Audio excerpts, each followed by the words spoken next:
장관이 충북 혁신도시를 찾았습니다. 이 자리에서 정주 요건을 개선해 혁신도시를 새 성장 거점으로 만들겠다는 포부를 밝혔습니다. 코로나19 여파로 어려움을 겪고 있는 화훼 농가를 위해 진천 주민들이 나섰습니다. 화훼 농가들을 돕기 위해 반값 행사를 열어 농민들에게 재기의 발판을 마련했습니다. 농촌진흥청이 과수화상병에 효과적인 방제 기술을 찾아냈습니다. 아직까지 치료제가 없는 만큼 방제 활동을 통해 예방이 가능할 것으로 기대되고 있습니다. 원주환경청이 오염물질 의심 배출 사업장을 단속할 수 있는 첨단 장비를 개발했습니다. 다음 주부터 단속 현장에 투입하게 됩니다.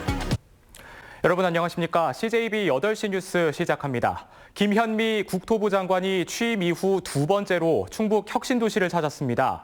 혁신도시 시즌2를 통해 혁신도시를 지역의 경제 중심지로 만들고 국토 균형 발전을 이루겠다는 의지를 밝혔습니다. 구준회 기자입니다. 2019년 말 충북 혁신도시 인구는 2만 6천 명, 기업 세수는 279억 원을 기록했습니다. 공공기관이 이전을 시작한 2014년보다 인구는 10배, 세수는 3배가 늘었습니다. 그러나 가족 동반 이주율과 삶의 만족도가 전국 꼴찌 수준에 머무는 등 갈 길이 멀어 보입니다. 지난해 말 한국과학기술기획평가원이 153개 공공기관 가운데 마지막으로 이곳 충북 혁신도시에 자리 잡으면서 혁신도시 시즌1이 마무리됐습니다. 김현미 국토부 장관이 충북 혁신도시 이전 공공기관 등과 간담회를 갖고 혁신도시 시즌2의 본격 시작을 알렸습니다. 혁신도시 시즌2란 혁신도시를 지역 실정에 맞게 특화 발전시켜 새 성장 거점으로 만들고 국토 균형 발전을 이루겠다는 구상입니다.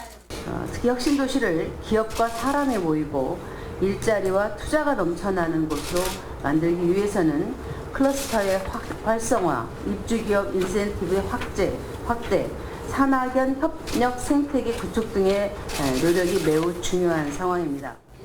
이와 함께 정주 환경을 대폭 개선하겠다고 밝혔습니다.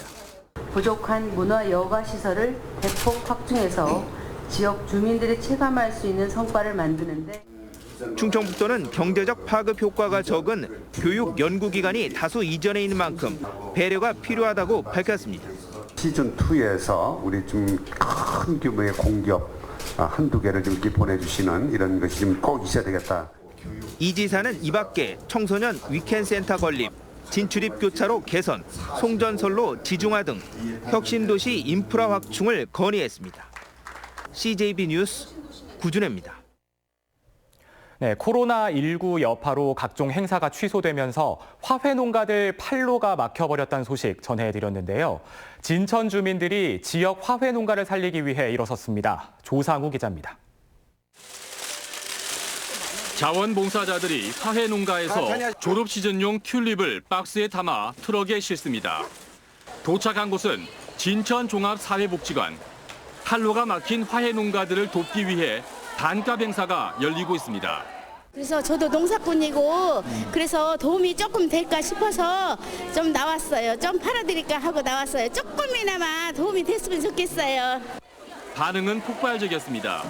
회원이 10,000명이 넘는 지역 온라인 카페 회원들이 내일처럼 나서면서 당초 기대했던 200~300단을 훨씬 넘어 불과 4시간 만에 1,000단 이상 팔아치웠습니다. 카페 어머니들끼리 우리 지역 내 손으로 살려보자 자발적으로 모여서 이렇게 이제 판매를 해보자겠는데 생각외로 반응이 너무 좋네요. 코로나19 여파로 졸업식과 입학식, 각종 행사가 줄줄이 취소되면서 화훼 농가들은 요즘 눈물을 머금고 꽃을 폐기 처분하고 있습니다. 튤립은 이렇게 한 단씩 묶여진 채로 출하를 앞둔 상태였고 이 속에도 지금 보시는 것처럼 다 튤립이어서 전체 폐기된 양이 10만 송이에 달합니다. 하우스를 모두 갈아엎으려던 참에 기적 같은 일이 벌어지면서 농민은 재기의 발판을 마련했습니다.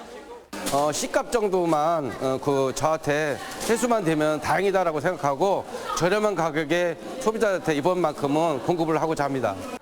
진천의 화훼 농가는 30여 곳으로 더 많은 도움의 손길이 절실한 상황입니다. CJB 뉴스 조상우입니다. 네, 한편 코로나19의 영향으로 도내 대학들이 잇따라 개강 연기에 들어가면서 대학가 상권들도 직격탄을 맞고 있습니다. 졸업 입학 시즌 반짝 특수를 누려왔던 대학가는 학생들의 발길이 끊기면서 적막감마저 돌고 있습니다. 이윤영 기자가 텅 빈 대학가를 둘러봤습니다.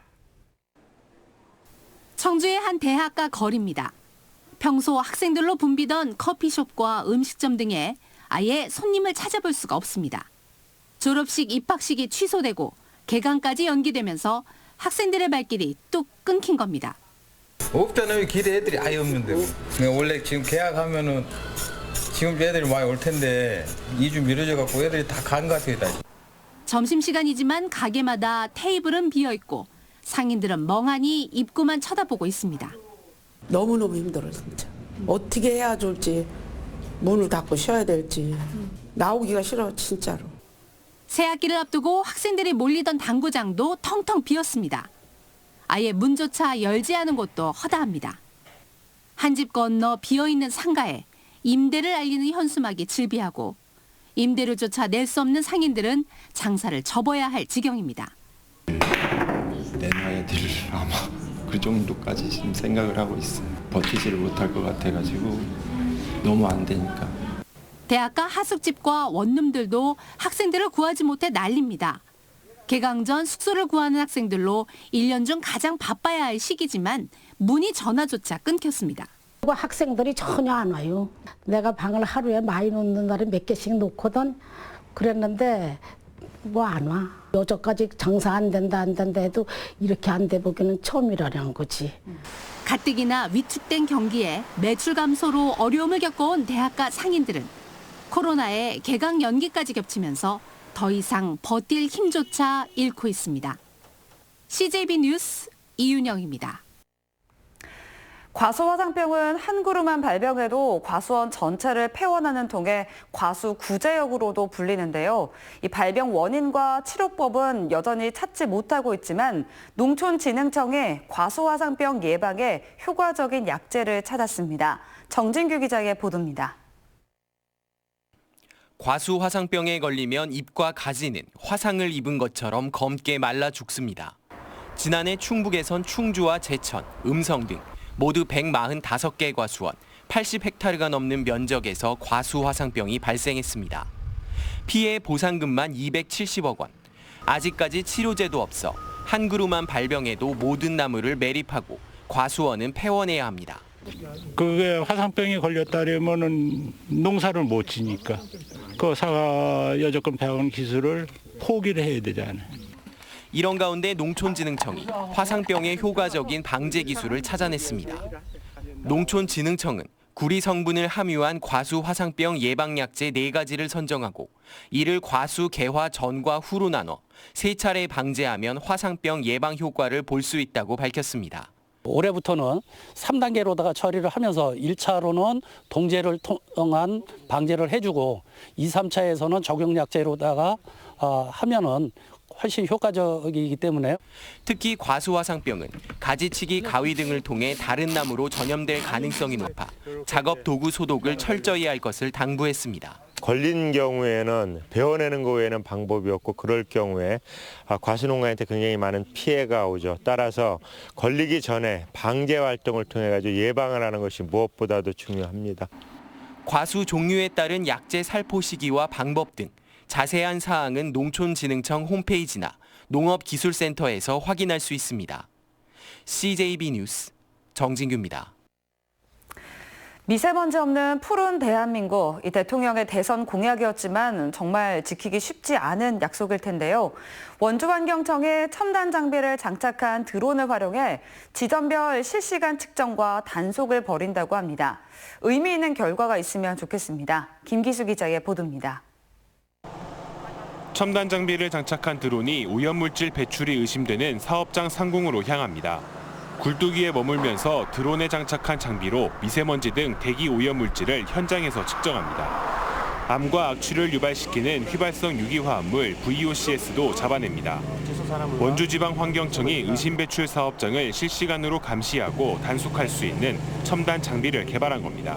어느 정도 농도가 높다면 의심을 해볼 수가 있겠죠. 그래서 감시단이 가서 정말 방지 시설이 제대로 운영되고 있는지, 그리고 실제로 그 굴뚝에서 그 측정기를 집어넣어서 정법으로 측정했을 때의 그 기준을 초과하는지를.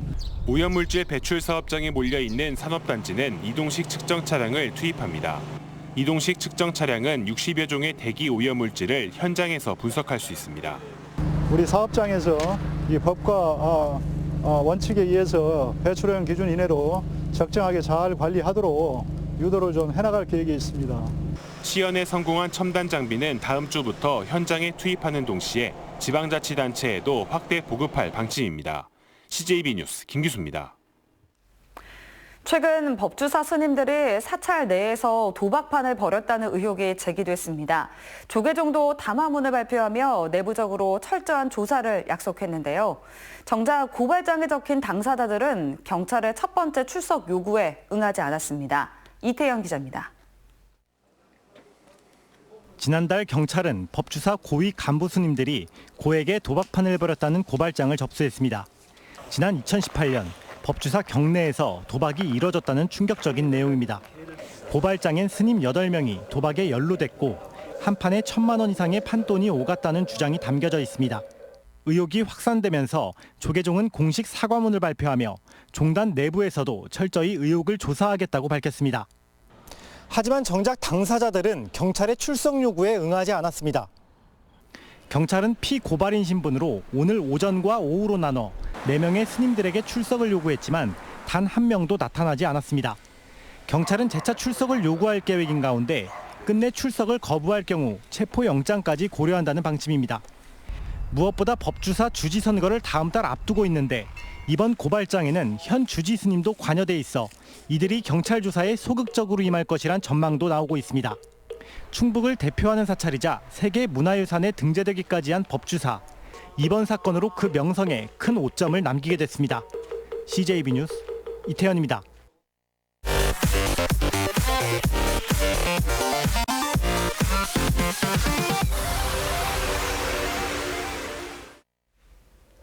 청주시의회 미세먼지 특별위원회가 소각장 허가 등과 관련해 증인으로 채택한 이승훈 전 시장의 출석이 불발될 걸로 보입니다. 시의회는 개인정보보호법에 의해 이 전 시장과 윤재길 전 부시장의 주소를 파악할 수 없어 출석 요구서를 시의회 게시판과 홈페이지에 공고했다고 밝혔습니다. 한상혁 방송통신위원장이 대전 시청자 미디어센터에서 충청권 지상파 방송과 케이블 TV 대표자들과 만나 지역방송 현안과 건의사항을 청취했습니다. CJB 이성덕 대표를 비롯한 지역방송 대표들은 급변하는 미디어 환경을 고려해 OTT 시대 지역성 유지를 위한 제도 마련과 광고 등 콘텐츠 제작 재원 확대 등 지역방송에 대한 정책적, 재정적 지원을 건의했습니다. 한상혁 위원장은 올해 첫 현장 행보로 지역을 방문한 건 그만큼 방통위가 지역 미디어에 관심을 갖고 있다는 뜻이라며 다각적인 방안을 검토해 나가겠다고 밝혔습니다. 청주 상당 정우택 의원이 자유한국당 전국위원회 의장으로 선출됐습니다. 전국위원회는 전당대회 수임 사항과 당무에 관한 주요 사항을 심의 의결하고 당 기본 정책을 채택 또는 개정하는 등의 기능을 합니다. 정우택 의원은 4.15 총선에서 전국적인 필승을 위해 전국위 의장으로서 역할을 다하겠다고 밝혔습니다. 대한전문건설협회 충북도회는 오늘 정기총회를 열고 전문건설업 발전과 기성실적 100억 원을 달성한 회원사 등을 시상했습니다. 또 고등학생과 대학생 30명을 선발해 코스카 장학금을 전달했습니다. 우종찬 회장은 회원사가 단합해 어려운 시기를 잘 극복하자고 주문했습니다. 청주시가 백제 유물전시관의 직영 전환에 따른 학예사 부당해고 논란과 관련해 합법적 계약 해지라고 반박했습니다. 시는 기자회견을 통해 백제 유물전시관은 지난해 말 직영 전환 전까지 청주시 문화산업진흥재단과 청주문화원이 위탁 운영했으며 해당 학예사와 청주시와의 고용관계는 존재하지 않는다고 밝혔습니다. 이상으로 CJB 8시 뉴스 모두 마칩니다. 시청해주신 여러분 고맙습니다.